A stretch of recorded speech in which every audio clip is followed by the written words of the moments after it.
मैंने अपने एनिमे के रिव्यू के एंड में बहुत ऊपर से टॉपिक के ऊपर बात की थी कि उन टाइप की वीडियोस को देखकर तुम्हारी फिजिकल एंड मेंटल हेल्थ के ऊपर किस लेवल का इंपैक्ट पड़ सकता है। And PT was like cultured भाई चिंता क्यों कर रहे हो, ये लो मैं पूरा आर्क देता हूँ तुमको इस टॉपिक के ऊपर बात करने के लिए। ये वाला आर्क सच में क्रेजी था यार। एंड मैं जो चीज तुमसे कही थी कि लुकिज्म जस्ट लुक्स के अराउंड नहीं है, अब मेरे को वो और ज्यादा स्ट्रांगली फील हो रहा है। सो बिना किसी देरी के स्टार्ट करते हैं lookism paprika TV arc review.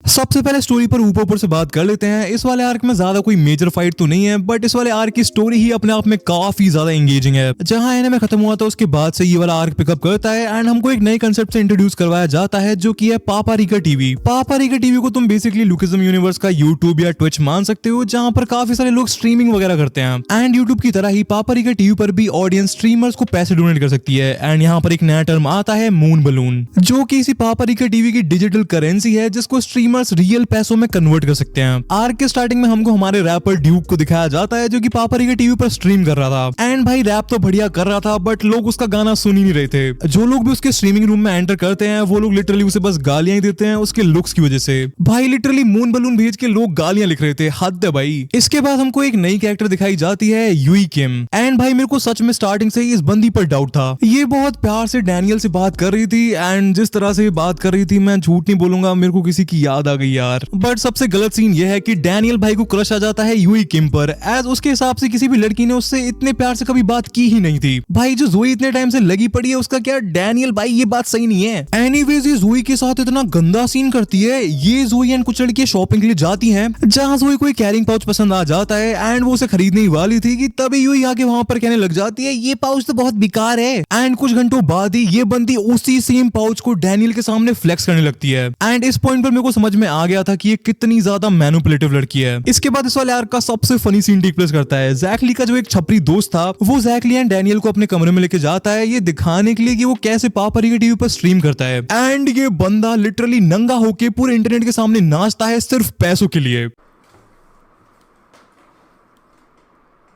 क्या बोलूं मैं इस पे, क्या बोलूं क्या अब मैं इस पे, मैं कुछ बोल ही नहीं सकता। Bills cantt B that high bro. ऐसी क्या मजबूरी है भाई, सिगरेट ही तो पीनी है तेरे को। एंड ये चीज तो अपने दोस्तों को दिखा क्यों रहा है बे, स्ट्रीम दिखाने तो ऐसे लेके आया पता नहीं कौन सा आयशा स्पीड है, रायन ट्रेयान है, पता नहीं कौन है। ऑल्सो यहीं पर इस वाले आर्क की सबसे मेजर प्लॉट लाइन स्टार्ट होती है। हमको दिखाया जाता है कि जोई ने भी पापरिका टीवी पर स्ट्रीम करना स्टार्ट कर दिया था। मेरे को सबसे ज्यादा हंसी तो ये दिक्कत आई थी कि ये बंदा पूरा नंगा नाच करके 400 मून बलून कमाता है एंड जोई जस्ट आके थोड़ा बहुत बोलती है एंड उसने जस्ट कुछ रिवीलिंग कपड़े पहन रखे थे एंड बस इतना करते ही जोई के ऊपर पैसों की बरसात होने लग जाती है। आगे वीडियो में मैं इस पूरे लाइव स्ट्रीम एंड ऑडियंस वाले सिनेरियो के ऊपर डिटेल में बात करूंगा। एक चीज याद रखना, जोई की पहली स्ट्रीम पर सबसे ज्यादा पैसे एक बंदे ने दिए थे जिसका नाम था गैंगनम लैंडलॉर्ड। यही इस पूरे आर्क का सबसे ज्यादा इंपॉर्टेंट कैरेक्टर है, तुमको आगे समझ में आ जाएगा कैसे। इसके बाद हमको दिखाया जाता है कि यूई किम इसी पूरी पापरिका टीवी पर बहुत ज्यादा फेमस है एंड इसी वजह से वो बहुत ज्यादा अमीर भी है। ऑल्सो मैंने तुम्हें स्टार्टिंग में बताया था कि ये यूई गलत बंदी है एंड मेरा शक बिल्कुल सही था, एज ये जस्ट एक मैनिपुलेटर नहीं है, ये एक चीटर भी है। पहले से एक बॉयफ्रेंड होने के बाद भी ये डैनियल के ऊपर पूरा ट्राई मार रही थी। ऑल्सो इसके बॉयफ्रेंड के बारे में हमको बताया जाता है कि वो किसी दूसरे स्कूल का गैंगस्टर है। इसके बाद हमको मेरे फेवरेट कैरेक्टर वास्को का एक छोटा सा सीन दिखाया जाता है जिसमें हमको पता लगता है वास्को भाई कभी भी किसी रिलेशनशिप में नहीं रहे हैं। इस आर्क की स्टार्टिंग में मैं तुम्हें बताया था कि ड्यूक की स्ट्रीम पर व्यूज नहीं आ रहे थे एंड यही देखकर डैनियल डिसाइड करता है ड्यूक के साथ स्ट्रीम करने के लिए। एंड भाई फिर जो पैसों की बरसात हुई है, कुछ ही देर की स्ट्रीम से ड्यूक एंड डैनियल ने $2000 कमा लिए। इंडियन करेंसी में ये लगभग 1,80,000 के आसपास होते हैं। भाई डैनियल का ऑरा तो है। इसके बाद हमारे डैनियल का दिल टूट जाता है एज वो अपनी पार्क वाली बॉडी में दुकान में काम कर रहा था कि तभी यूई अपने बंदे के साथ उस दुकान में आती है। एंड पहले तो पार्क को लगता है कि ये दोनों भाई बहन है, बट जब वो दोनों सामान रखने के लिए प्लास्टिक खरीदते हैं तब भी पार्क को लगता है वो दोनों भाई बहन है।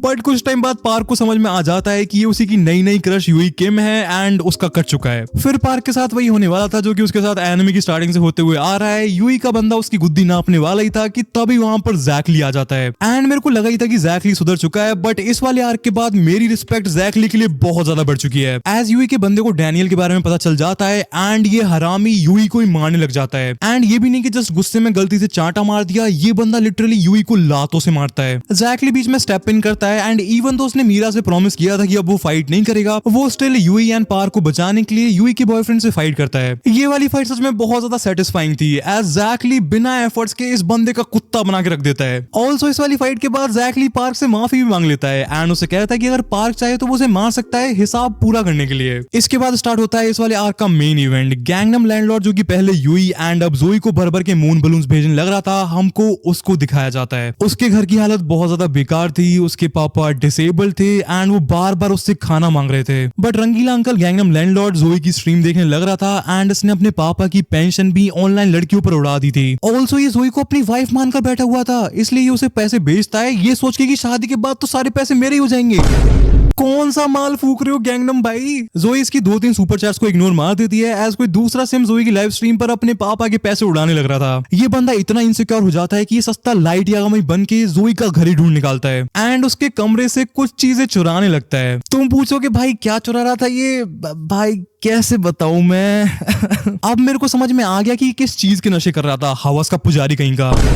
इसके बाद हमको 2-3 दिन बाद का सीन दिखाया जाता है जहां पर जोई अपने स्कूल से घर वापस आ रही थी एंड बीच रास्ते में सिंप गैंगनम लैंडलॉर्ड अपनी सो कॉल्ड पत्नी को रोक लेता है। इनके बीच में कुछ बातें होती हैं एंड ये बंदा लिटरली चाकू निकाल लेता है। भाई का कहना है अगर तू मेरी नहीं हो सकती तो मैं तो किसी का नहीं होने दूंगा। वो तो सही टाइम पर पार्क वहां पर आ जाता है एंड जोई को बचा लेता है, बट तब भी फाइट थोड़ी बहुत आगे बढ़ती है एंड ये नल्ला पार्क में चक्कू मारने वाला ही होता है। तभी वहां पर एंट्री होती है दी गोट वास्को की। वास्को अपनी जिम में था, वो वहां से भाग के आता है एंड अपने साथ में डंबल ही उठा लाता है एंड इस सुअर के सर पर डंबल फेंक के मार देता है। हमारे गैंग बैंग भैया वास्को से फाइट करने की कोशिश करते हैं, बट यू नो ये बंदा वास्को को इस जन्म में तो नहीं हरा रहा है। सो यही बेसिक स्टोरी ओवरव्यू था इस वाले पूरे आर्क का। मेरे से जितना हो सका है मैंने उसे उतना छोटा रखने की कोशिश की है, बट इस वाले आर्क में कुछ भी ऐसा था ही नहीं यार कि जिसे मैं स्किप कर दूं। पूरा का पूरा आर्क ही पैक्ड था। पापारी के टीवी वाले पूरे सीन को मैं एज ए सटायर देखता हूँ, जो कि पूरा स्ट्रीमिंग एंड पैरासोशल रिलेशन वाला सीन है उसके ऊपर। ड्यूक जो कि काफी ज्यादा टैलेंटेड है, कोई भी उसको देखने के लिए उसकी स्ट्रीम्स को ज्वाइन नहीं करता है। इवन जो जैकली का छपरी दोस्त है, लोग उसे देखते भी हैं तो सिर्फ इसलिए क्योंकि उसको अजीबोगरीब हरकतें करते हुए देखकर लोगों को मजा आता है। दूसरी तरफ यूई या फिर जोई जस्ट कैमरा को ऑन करके कुछ भी बोल देती हैं एंड लॉन्डे उनके ऊपर पैसों की बरसात कर देते हैं। आज से काफी टाइम पहले मैंने एक स्टेटमेंट सुना था कि इंडिया में लड़कियों के लिए, स्पेशली सुंदर लड़कियों के लिए गेमिंग एंड स्ट्रीमिंग वगैरह में करियर बनाना बहुत आसान है एज कम्पेयर टू लड़कों के। उस टाइम पर मेरे को स्टेटमेंट काफी ज्यादा मिसोजिनिस्ट टाइप का लगा था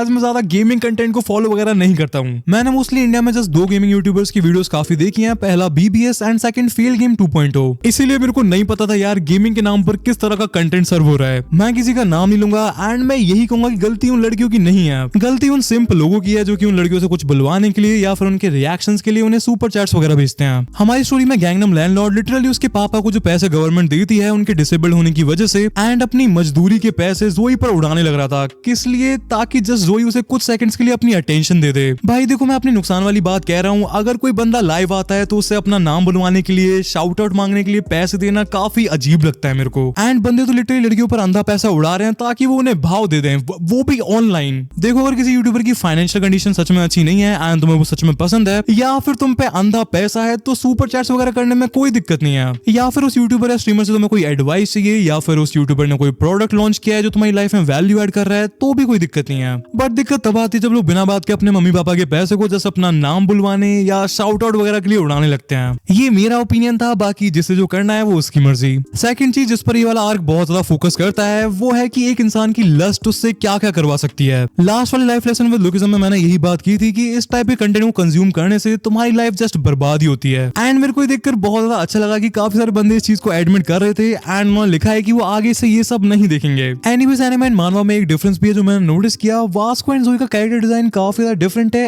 एनिमे से एंड मेरे को पर्सनली दोनों का एनिमे वाला ही कैरेक्टर डिजाइन काफी ज्यादा पसंद है। अब कैरेक्टर्स के बारे में डिटेल में बात कर लेते हैं। सबसे पहले जैकली। पिछले वाले रिव्यू में मैंने यही कहा था कि जैकली सुधर रहा है एंड इस वाले आर्क के बाद मेरे को जैक से कोई दिक्कत नहीं है। बस मेरे को एक चीज नहीं चाहिए कि जैक एंड यूई का कुछ भी सीन स्टार्ट हो। मैं personally Meera and Jack supporter हूँ। सेकंड अगर यूई पर बात करें तो मेरे को ही लगता है कि वो सुधरने वाली है। एज मेरे को इस वाले आर्क से ये फील आई है कि यूई बहुत बड़ी मैनिपुलेटर है एंड वो अपने फायदे के लिए कुछ भी कर सकती है। मेरे लिए इस पूरे आर्क की MVP थी जोई। मेरे को पहले से ही जोई पसंद थी एंड अब वो मेरे को और ज्यादा पसंद आने लग गई है। एज वो काफी ज्यादा ग्रेटफुल थी जब पार्क पार्क ने उसे बचाया एंड आई थिंक उन दोनों का फ्यूचर में कुछ सीन भी स्टार्ट हो सकता है एज वो डैनियल से पार्क के बारे में पूछ रही थी। लास्ट में अल्टीमेट मेगा सिंप गैंगनम लैंडलॉर्ड की भी बात कर ही लेते हैं। देखो अगर मेरा चैनल फैमिली फ्रेंडली नहीं होता तो मैं इस बंदे को बहुत गाली देता। मेरे को ढंग से याद भी नहीं है कि लास्ट मैंने इतना हरामी कैरेक्टर एनिमे वगैरह में कब देखा था। पार्क एंड ड्यूक के साथ ये सीन है कि भले ही वो बाहर से दिखने में अच्छे नहीं है बट अंदर से दोनों बढ़िया बंदे हैं एंड दोनों ही टैलेंटेड हैं। बट गैंगनम लैंडलॉर्ड बाहर के साथ साथ अंदर से भी खोखला है। ये बंदा लिटरली अपने डिसेबल्ड पापा को टॉर्चर कर रहा था। इवन जब इसके पापा इसे वास्को से बचाते हैं तब भी अपने पापा को ही सुनाने लग जाता है। लास्ट वाले रिव्यू में मैंने एक चीज के बारे में बात की थी, विक्टिम माइंडसेट। पार्क ने काफी हद तक अपने विक्टिम माइंडसेट को ओवरकम कर लिया है एंड ड्यूक तो अपने आप को विक्टिम मानता ही नहीं है।